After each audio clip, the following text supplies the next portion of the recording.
Faut-il vraiment faire des sacrifices pour réussir? Je vais vous partager dans cette vidéo mon opinion sur le sujet et en plus je vais vous partager 3 sacrifices que je pense qu'il faut faire pour pouvoir réussir.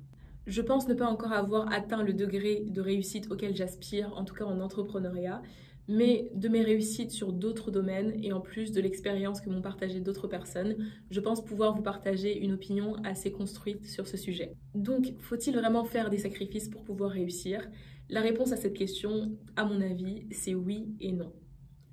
Oui, parce que pour moi, il faut vraiment faire des sacrifices, c'est-à-dire renoncer à certaines choses volontairement dans le but de pouvoir se rapprocher des objectifs qu'on s'est fixés, surtout si ces objectifs ne sont pas communs et surtout si ces objectifs sont différents de ceux auxquels les autres personnes aspirent. C'est-à-dire que si tu aspires à avoir une histoire différente que celle que la plupart des personnes vivent, tu dois pouvoir également passer par des actions, passer par des péripéties ou emprunter des chemins différents que ceux que la plupart des personnes empruntent. Tu ne peux pas aspirer à avoir une histoire différente, à avoir un succès différent que les autres personnes et pourtant emprunter le même chemin. C'est pas possible. Sinon, les autres personnes auraient atteint ce que tu voulais avant toi. J'ai répondu également non à la question faut-il réellement faire des sacrifices pour pouvoir réussir?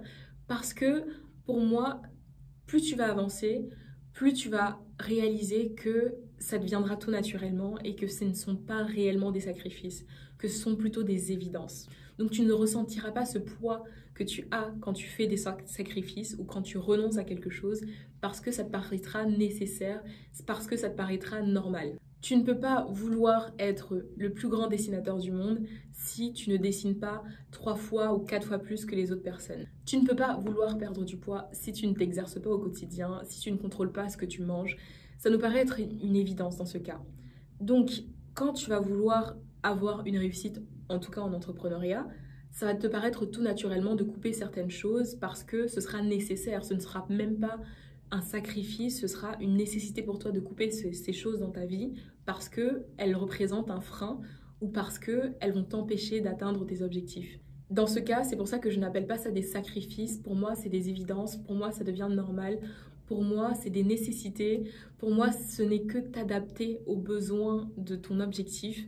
Donc pour moi, c'est pas un sacrifice dans le sens où tous les jours, je ne me lève pas avec un poids sur le dos à me dire oh, je dois sacrifier ça ou je dois renoncer à ça.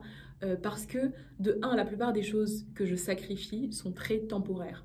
Pour moi, je me dis que c'est dans une période, c'est dans le but d'atteindre cet objectif.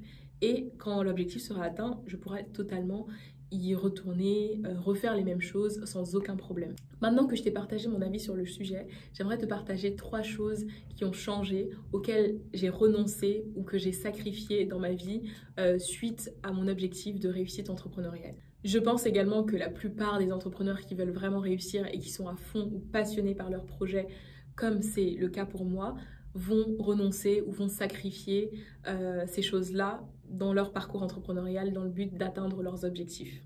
Premièrement, c'est l'argent.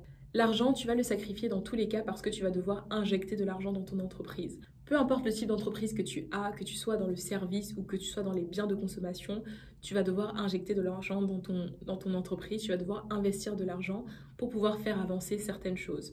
Que tu sois dans le service où tu as besoin de moins d'argent que quand tu es dans les biens de consommation où tu dois fabriquer un produit de toute pièce, où tu dépenses beaucoup plus d'argent, tu vas devoir sortir de l'argent de ta poche. Donc dans ce sens-là, tu dois sacrifier de l'argent, c'est-à-dire que tu dois donner de l'argent sans espérer avoir un retour directement sur ton investissement parce que tu crois au projet et parce que ce projet-là a besoin d'argent pour se nourrir. Tu vas également sacrifier de l'argent parce que potentiellement tu as des économies, potentiellement tu as des projets que tu ne pourras pas exécuter parce que tu dois investir de l'argent dans ton entreprise. Tout ce qui est également vacances, loisirs, tu vas devoir les sacrifier entre guillemets parce que du coup, l'argent que tu auras principalement, tu devras l'injecter dans ton entreprise jusqu'à ce qu'elle prenne, bien sûr, parce que c'est pour ça que je disais précédemment que c'était uniquement temporaire. Tu vas injecter de l'argent, tu vas sacrifier ton argent seulement pendant une plus ou moins courte période de temps, que ce soit quelques mois, que ce soit quelques années, mais tu vas devoir sacrifier un peu d'argent pour pouvoir faire tourner ton entreprise. Et pour moi, c'est une courte période de temps parce que quand tu vois le nombre d'années pendant lesquelles on est sur Terre, vraiment que ce soit 1 an, que ce soit quelques mois, que ce soit 5 ans, ça reste quand même peu dans toute une vie. Donc si tu dois faire ce sacrifice-là pour être bien tout le reste de ta vie, vraiment, c'est pas grand-chose pour moi. Le deuxième type de sacrifice que je fais et que je pense que tout le monde va réaliser quand il va se lancer dans une aventure entrepreneuriale et qui sera vraiment à fond sur l'atteinte de ses objectifs pour réussir, c'est le temps. Le temps, pareil que l'argent, tu vas devoir injecter, si ce n'est que plus de temps que d'argent dans ton entreprise pour pouvoir la faire réussir. Bien sûr, le temps, ça paraît être une évidence parce que le temps, ça représente le travail que tu vas mettre dedans, l'implication que tu vas mettre dedans. Et c'est difficile, et je le dis, c'est vraiment difficile pour l'avoir fait, d'être à temps partiel sur un travail ou d'être à temps plein même. Beaucoup de personnes font ça, développent leur entreprise en parallèle de leur travail. J'ai fait ça. C'est très difficile de se dire que tu ne consacres qu'une petite partie de ton temps à ton entreprise, surtout qu'une fois que tu as donné tout ton temps dans l'entreprise qui te paye au quotidien, tu seras épuisé, tu seras moins inspiré. Donc, il faut injecter du temps dans ton entreprise et ce sera le sacrifice qu'il faudra faire parce que ce temps-là, parfois, si tu as temps plein dans une entreprise, tu vas sacrifier tes soirées, tu vas sacrifier tes week-ends, tu vas sacrifier tes vacances. Donc, il y a plein de sacrifices que tu dois faire. Donc, tu dois renoncer à injecter du temps dans certaines autres parties de ta vie pour pouvoir l'injecter dans ton entreprise.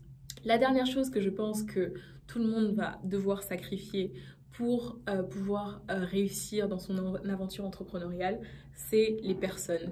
Certaines personnes, c'est un peu bizarre de dire que tu vas sacrifier des personnes, pas dans le sens rite ou satanique, j'en sais rien, mais c'est vraiment dans le sens où des personnes vont quitter ta vie de toute façon, simplement, pas forcément en mauvais termes, mais certaines personnes vont quitter ta vie parce que tout simplement, elles ne sont pas d'accord avec le rythme de vie que tu as mené, ou elles ne sont pas, elles demandent plus de temps que ce que tu peux leur accorder, ou qu'elles ne comprennent pas ton style de vie, ou que voilà, ou tout simplement vous avez changé un petit peu de centre d'intérêt et qu'aujourd'hui tu es vraiment à fond dans l'entrepreneuriat, ça ne les correspond pas, elles préféraient la personne qui n'était pas du tout dans ce mindset-là, et c'est tout à fait normal.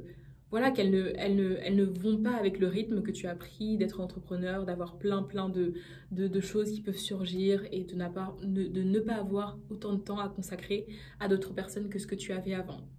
Donc voilà, je pense que tout le monde va passer par là et comme je vous le disais, pour moi, je ne considère pas ça comme des sacrifices dans le sens où tu vas renoncer, tu vas te sentir hyper dans le mal. Bien sûr, ça va être dur, mais quand tu es tellement passionné, tellement motivé et que ton désir de réussir ou que ce soit réussite financière, que ce soit de réussite dans ton projet est tellement fort que pour toi, ces sacrifices vont être totalement naturels. Ça va être juste de l'adaptation, ça va être juste de la nécessité.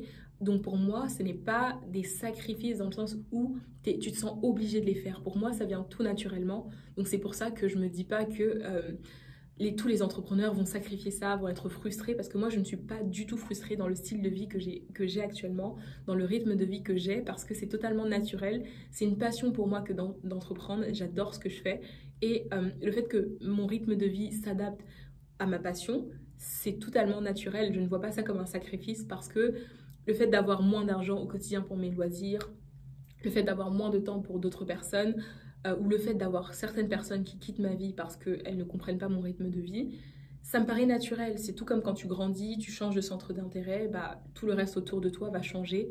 Donc, c'est pas forcément pour moi un sacrifice. Donc, oui et non, il faut sacrifier des choses dans la vie, ou il faut faire des sacrifices pour pouvoir réussir, mais en même temps, c'est pas forcément des sacrifices pour moi. Donc voilà, j'espère que cette vidéo vous aura plu, j'espère qu'elle vous aura éclairé.